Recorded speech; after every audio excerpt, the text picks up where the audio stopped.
Assalamualaikum warahmatullahi wabarakatuh. Hari ini materi terakhir dalam statistika inferensial. Untuk materi terakhir ini yang teori yang saya bagikan adalah teknik sampling. Untuk materi file PDF-nya sudah saya share di e-learning. Silahkan simak penjelasan dari saya mengenai materi teknik sampling tersebut. Di dalam suatu penelitian ya, terdapat populasi dan sampel. Populasi adalah kumpulan keseluruhan anggota dari objek penelitian dan memenuhi kriteria tertentu yang telah ditetapkan dalam penelitian. Penelitian yang melibatkan populasi sebagai objek penelitian disebut sebagai sensus. Jadi kalau ada sensus penduduk, maka semua unit dari populasi tersebut diteliti ya, anggota dari populasi itu diteliti. Jadi seluruh anggota dari penelitian itu dinamakan populasi. Misalkan saya ingin meneliti mahasiswa IAIN Tulungagung yang IPK-nya di atas 3, seperti itu. Jadi populasinya adalah seluruh mahasiswa mahasiswa IAIN Tulungagung. Kemudian kalau sampel adalah bagian tertentu dari unit populasi. Penelitian yang melibatkan sampel sebagai objek penelitian disebut sampling. Nah, karena dalam penelitian yang bersifat sensus atau meneliti keseluruhan, ini menghabiskan dana yang banyak, waktu yang banyak, maka di dalam statistika bisa penelitian itu diambil sampelnya saja. Contohnya rata-rata IPK mahasiswa IAIN Tulungagung. Nah, sampelnya kita ambil, misalkan diambil secara acak per fakultas 100 mahasiswa. Nah, dari 100 mahasiswa tersebut per fakultas dapat mewakili dari populasi tersebut. Jadi sampel itu adalah yang 100 mahasiswa per fakultas. Tetapi kalau populasi semua mahasiswa. Nah, jadi di statistika untuk menghemat waktu dan biaya boleh diambil penelitian dalam bentuk sampel. Tetapi agar tidak terjadi kesalahan dalam pengambilan sampel, maka ada teknik sampling di sini. Macam-macam dari teknik sampling akan saya sebutkan nanti. Sebelum itu, saya jelaskan mengenai kelebihan dan kelemahan dari populasi dan sampel. Kelebihan meneliti secara populasi yaitu data dijamin lengkap, pengambilan kesimpulan atau generalisasi lebih akurat. Kelemahannya adalah membutuhkan banyak sumber daya, misalkan biaya, tenaga, dan waktu. Kemudian tidak ada jaminan bahwa anggota populasi dapat didata atau dilacak di lapangan. Kalau sampel, kelebihannya adalah efisien penggunaan sumber daya, baik tenaga, biaya, dan waktu. Kemudian anggota sampel lebih mudah didata atau dilacak di lapangan karena sudah kita targetkan, misalkan 100 mahasiswa per fakultas seperti tadi. Misalkan kita menemui mahasiswa, kita ambil 100 pasti ada ya. Kalau populasi misalkan seluruh mahasiswa IAIN Tulungagung, misalkan ada yang tidak masuk atau ada yang perkuliahannya di jam lain sehingga tidak ada di tempat seperti itu. Kemudian kelemahan dari sampel membutuhkan ketelitian dalam menentukan sampel. Jadi nanti ada beberapa cara untuk pengambilan sampel. Anda sesuaikan penelitian Anda masuk ke sampel yang mana sehingga menggunakan cara yang tepat. Kemudian pengambilan kesimpulan atau generalisasi perlu analisis yang lebih teliti dan dilakukan secara hati-hati agar kesimpulan di sampel ini mewakili kesimpulan di populasi. Kemudian langkah-langkah penelitian. Dalam prakteknya, sangat jarang penelitian yang menerapkan sensus dalam upaya pengumpulan datanya karena keterbatasan dalam operasionalnya, kecuali sensus penduduk ya, karena mungkin sensus penduduk di Indonesia itu biayanya cukup besar atau biayanya ada sehingga dalam penelitian tersebut digunakan sensus. Tetapi kebanyakan penelitian itu jarang sekali menggunakan sensus karena terbatasnya sumber daya dan lain-lain ya. Kemudian sehingga penelitian lebih sering menggunakan teknik sampling. Namun perlu diperhatikan hal-hal terpenting berkaitan dengan pemilihan sampel yang baik. Sampel yang baik adalah sampel yang representatif, yaitu harus dapat mewakili populasi atau semua unsur sampel. Batasan sampel harus jelas, kemudian dapat dilacak di lapangan, jadi ada anggota sampelnya. Kemudian tidak ada anggota sampel yang ganda atau didata 2 kali. Jadi kita telah menanyai A, maka A tidak boleh ditanyai lagi, kita harus mencari anggota sampel lain, seperti itu. Kemudian harus up to date, yaitu terbaru dan sesuai dengan keadaan yang saat dilakukan penelitian. Untuk mendapatkan sampel yang baik, maka diperlukan metode pemilihan atau pengambilan sampel yang baik.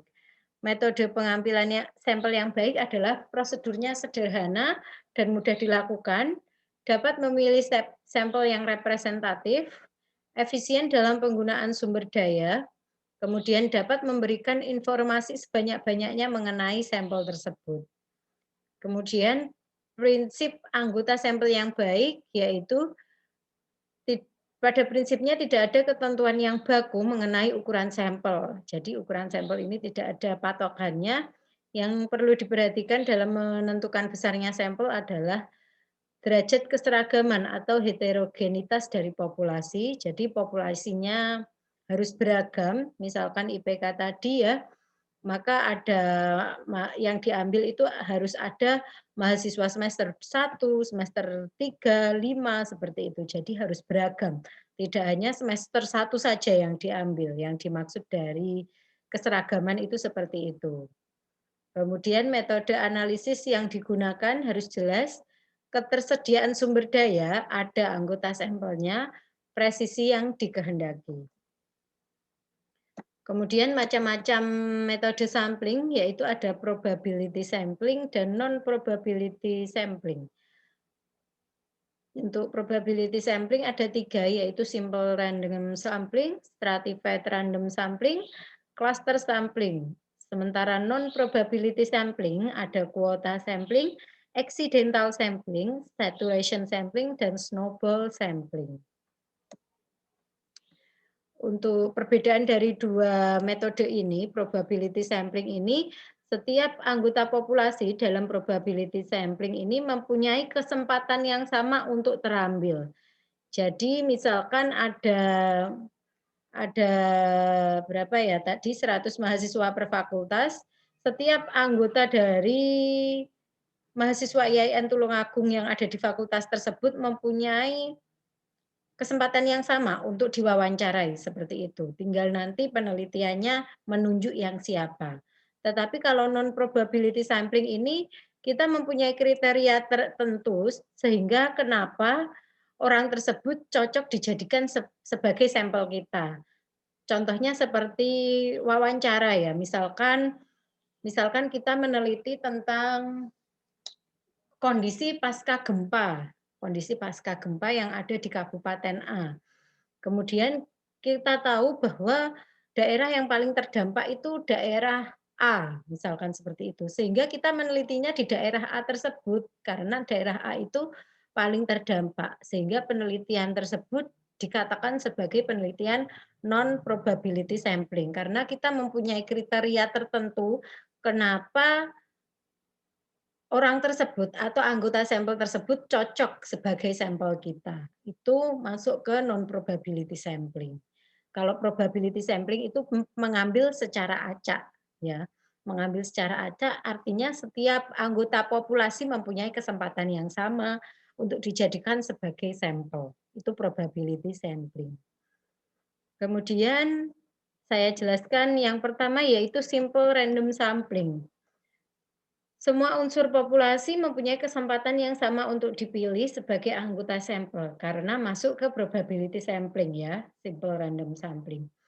Anggota sampel dipilih secara acak dengan cara, jadi cara melakukannya yang pertama pengundian menggunakan nomor anggota sebagai nomor anggota.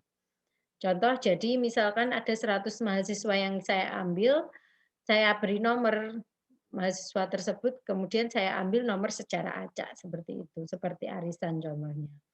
Kemudian menggunakan tabel angka random bilangan acak berdasarkan nomor anggota. Jadi di random siapa yang terambil di dalam anggota sampel tersebut. Syarat penggunaan simple random sampling yaitu sifat populasi adalah homogen, keadaan anggota populasi tidak terlalu tersebar secara geografis, terus harus ada kerangka sampling yang jelas. Kebaikan prosedur penggunaannya sederhana, kelemahannya persyaratan penggunaan metode ini sulit dipahami. Jadi syaratnya apa? Sulit dipahami.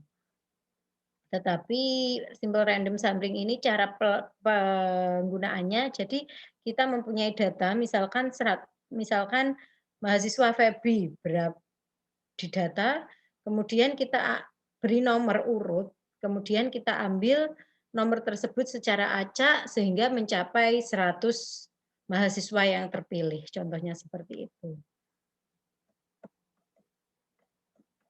Kemudian stratified random sampling, populasi dikelompokkan menjadi sub-subpopulasi berdasarkan kriteria tertentu yang dimiliki unsur populasi.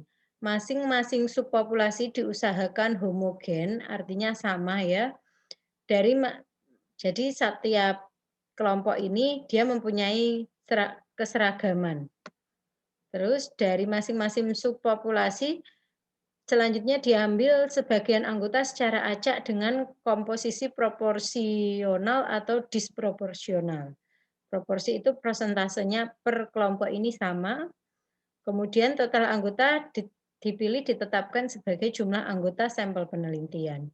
Contoh, dari 1.000 populasi pada pemilu akan diambil 100 orang atau 10% dari populasi tersebut sebagai sampel berdasarkan usia pemilih secara proporsional. Jadi dikelompokkan. Nah, jadi setiap kelompok ini bersifat homogen, yaitu usianya hampir mirip ya, atau hampir sama.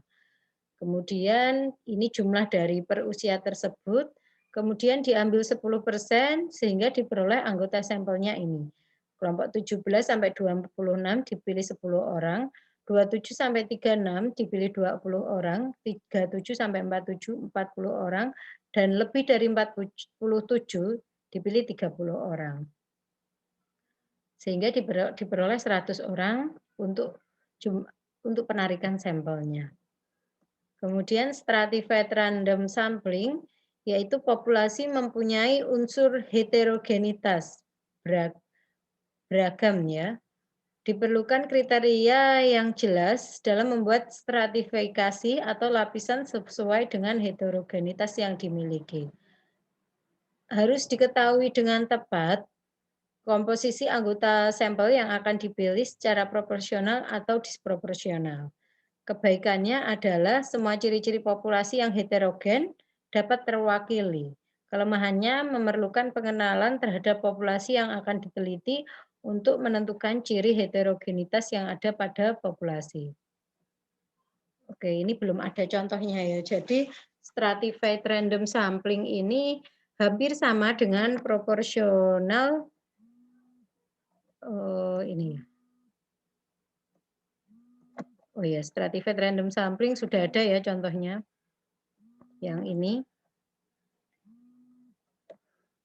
Kemudian cluster sampling sekarang.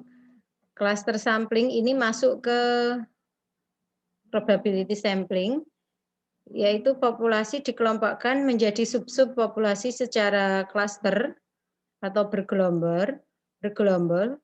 Dari subpopulasi selanjutnya dirinci lagi menjadi subpopulasi yang lebih kecil. Anggota dari subpopulasi terakhir dipilih secara acak sebagai sampel penelitian. Contoh, akan dipilih sampel penelitian untuk meneliti rata-rata tingkat pendapatan buruh bangunan di Kota Madya Semarang. Kota Madya Semarang tersebut ada 16 kecamatan. Dari 16 kecamatan dipilih 2 kecamatan sebagai populasi dari sampling 1. Jadi 16 kecamatan kita ambil secara acak 2 kecamatan. Nah, dari 2 kecamatan tersebut masing-masing dipilih 2 kelurahan untuk populasi dari sampel 2. Jadi 2 kecamatan kan ada beberapa kelurahan, kemudian dari 1 kecamatan itu dipilih 2 kelurahan ya. Jadi ada 4 kelurahan di sini, karena 2 kelurahan dari kecamatan 1 dan 2 kelurahan dari kecamatan 2 sebagai populasi dari sampel 2.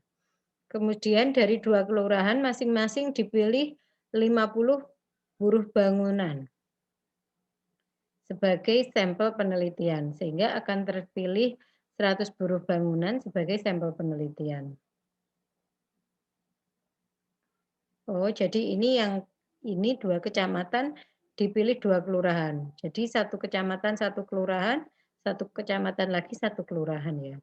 Jadi ada 2 kelurahan, dari 2 kelurahan masing-masing dipilih 50. Jadi dipilih 1 kelurahan 50 buruh, 1 kelurahan 50 buruh. Sehingga akan terpilih 100 buruh bangunan sebagai sampel penelitian. Sesuai jumlah tahapan pemilihannya, sampel dari klaster sampling disebut sebagai one stack cluster sampling, two stack cluster sampling, dan seterusnya. Kalau ini ada 2 sampel di sini, maka disebut two stack cluster sampling. Kemudian kuota sampling, metode memilih sampel yang mempunyai ciri-ciri tertentu dalam jumlah atau kuota yang diinginkan. Misalkan akan diteliti mengenai manfaat penggunaan internet pada peningkatan kualitas proses belajar mengajar pada mata kuliah tertentu. Penelitian menentukan kuota masing-masing sampel, jadi dipilih jumlah mahasiswa 50 orang, jumlah dosen 50 orang, dan mata kuliahnya yang diteliti ada 3 mata kuliah. Sehingga diperoleh 150 mahasiswa dan 5 dosen sebagai sampel penelitian untuk 3 mata kuliah yang memanfaatkan internet dalam proses belajar mengajar. Jadi di sini kita menentukan kuotanya langsung. Untuk kuota sampling sendiri sudah masuk ke dalam ini ya, ke dalam non probability sampling. Ini. Dalam non probability sampling, sehingga di sini kita langsung menentukan ya. Misalkan 5 dosen, maka dosen tersebut harus diambil sebanyak 5 orang, dan kita sudah menentukan mata kuliahnya menggunakan internet atau tidak, seperti itu. Jadi kita mempunyai syarat-syarat tertentu mengapa anggota sampel tersebut cocok digunakan sebagai sampel kita dalam penelitian kita. Sampel dalam penelitian kita. Mengapa anggota sampel tersebut cocok digunakan dalam penelitian sampel kita ya. Jadi ada syarat-syarat tertentu untuk non probability sampling, untuk pengambilan sampelnya. Kelebihannya adalah mudah dan cepat digunakan, kelemahannya adalah penentuan sampel cenderung subjektif bagi peneliti. Jadi ini terlalu subjektif karena peneliti mempunyai syarat sendiri kenapa sampel tersebut kita gunakan ya. Karena menjawab dari penelitian kita, misalkan penelitian kita kan menggunakan yang memanfaatkan internet. Oleh karena itu di sini kita mempunyai kriteria tertentu untuk mengambil mahasiswa dan dosennya. Contohnya seperti itu. Kemudian accidental sampling, yaitu metode pengambilan sampel dengan memilih siapa yang kebetulan ada atau dijumpai. Contoh, akan diteliti mengenai ibu rumah tangga yang berbelanja di swalayan.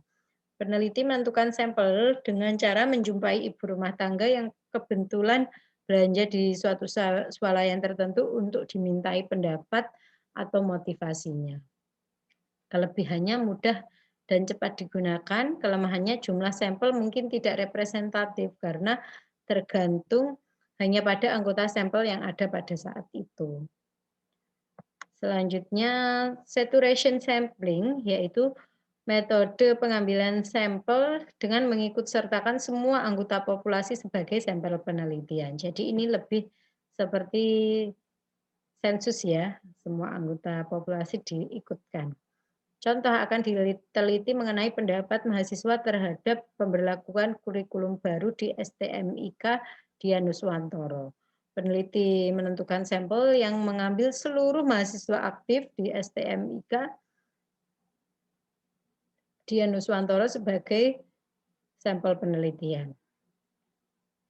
Kelebihan memerlukan waktu pengumpulan data, kelemahan tidak cocok untuk populasi yang anggotanya besar. Kemudian yang terakhir adalah snowball sampling, yaitu metode pengambilan sampel yang secara berantai atau multilevel. Misalkan sampel awan ditetapkan dalam kelompok anggota kecil, masing-masing anggota mencari anggota baru dalam jumlah tertentu. Selanjutnya masing-masing anggota baru dimintai mencari anggota baru lagi, dan seterusnya. Contoh akan diteliti mengenai pendapat mahasiswa terhadap pemberlakuan kurikulum di STMIK Dianuswantoro, sampel ditentukan 100 mahasiswa. Peneliti pertama mengambil 10 mahasiswa, kemudian masing-masing dari 10 mahasiswa tersebut disuruh mencari 10 orang lagi untuk diteliti, sehingga tercapai 100 mahasiswa untuk diperoleh sebagai sampel penelitian. Kelebihannya mudah digunakan, kelemahannya membutuhkan waktu yang lama. Oke, saya rasa cukup untuk teknik sampling. Jika ada pertanyaan, silahkan ditanyakan.